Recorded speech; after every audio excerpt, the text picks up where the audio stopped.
Welcome to ACD Combatives, your combatives and control tactics channel. Please like, subscribe, and share.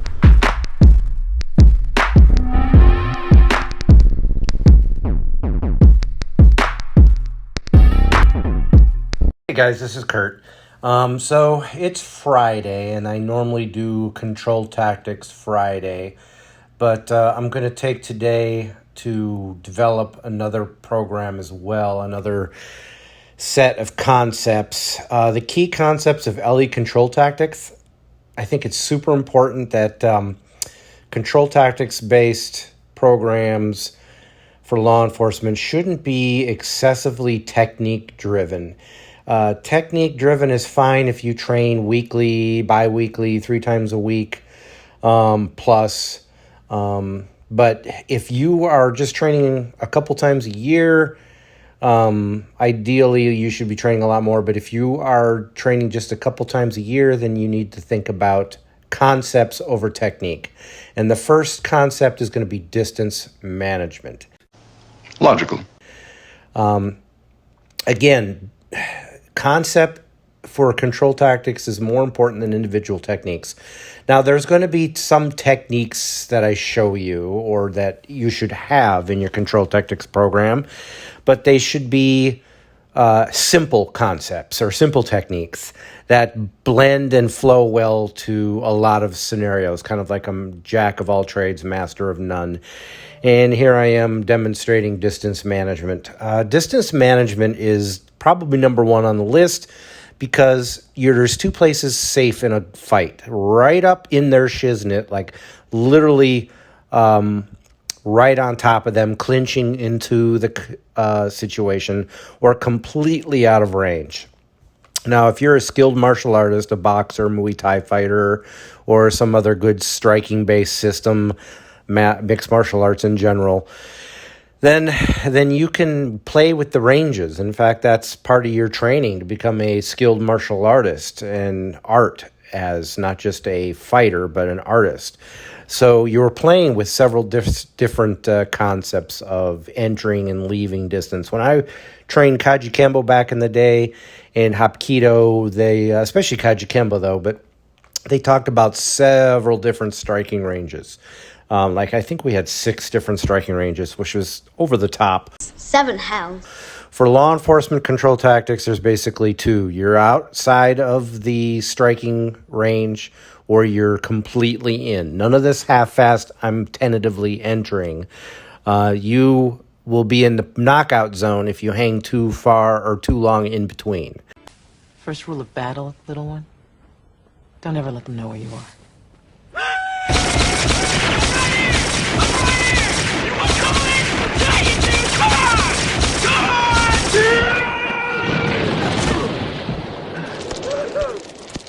Of course, there are other schools of thought.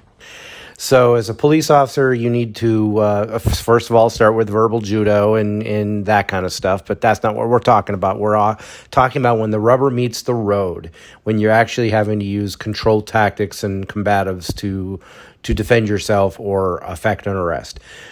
Distance management is number 1. You have to be completely outside of the range, i.e. he can't punch me or kick me, or you're right up inside the range, like right on top of them, in a clinch, in a hug, basically. That is the 2 safe zones. And why is it safe to be completely out? Well, that's pretty self-explanatory. You don't want to get punched or kicked.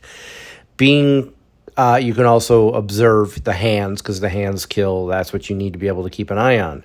Now, being completely up on top of the person in a clinch, that's super beneficial because you're safe from the strikes, the knockout zone as well. Now, that only works if you have some skill set in clinching. If you're not willing to spend some time in the clinch range, then your best bet is not to be in law enforcement. How do you know this? That's what I do. I drink and I know things. Sorry to say. You can't just magically assume that I'm going to keep everybody at bay with my taser and my pepper spray and my baton and my gift of gab. All that is fine and dandy and super important skill sets, but at some point in your career in law enforcement, you are going to be in clinch range, not on purpose, but on accident. The person attacks you and you're forced into the clinch zone. I aim to misbehave. Or anytime you put hands on somebody to handcuff them, you're in clinch range, even if you're not actually clinching, even if they're 100% cooperative and they're like, yeah, I'm cooperative, but you are in the clinch range. So when poo-poo hits the oscillating device, you will most definitely be in the clinch range, and you need a skill set in the clinch range.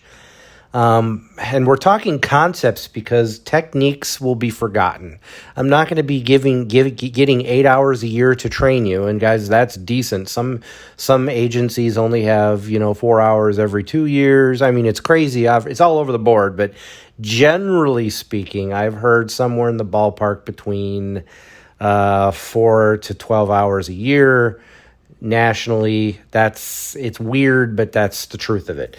The most important skill set a police officer needs is control tactic skills and not firearms. Firearms is important. You should be able to hit what you're aiming at for sure and know when to use a lethal force such as a firearm. But the one area of law enforcement where we need the most work is the area of law enforcement where we're not getting any of the skill set training. So over the next week or 2 or 3, I'm going to be talking about other aspects of what's important as far as concepts. But for right now, I want you to think distance management. You need to work on a control tactics program, regardless if it's doing what I do or some other program.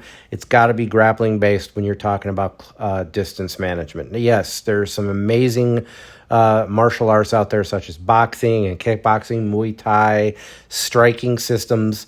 But in law enforcement, generally speaking, it's frowned upon to get excessive with your strikes. I say, Opie, I'll trade you this baseball for your souvenir bat. Sure. What did you learn? Can you strike in law enforcement? Absolutely. In fact, I'm a big fan of striking into the clinch range, and that's offensive. Defensively, you can use strikes as well. But generally speaking, the general public doesn't want to see you sit there wailing on somebody. I think you know what I'm talking about. Again, I use distraction strikes like you're just seeing on the video right now, where I was using distraction strikes just to get their attention, to get their guard up so I can interlock with the arm and entangle the arm and grapple with them.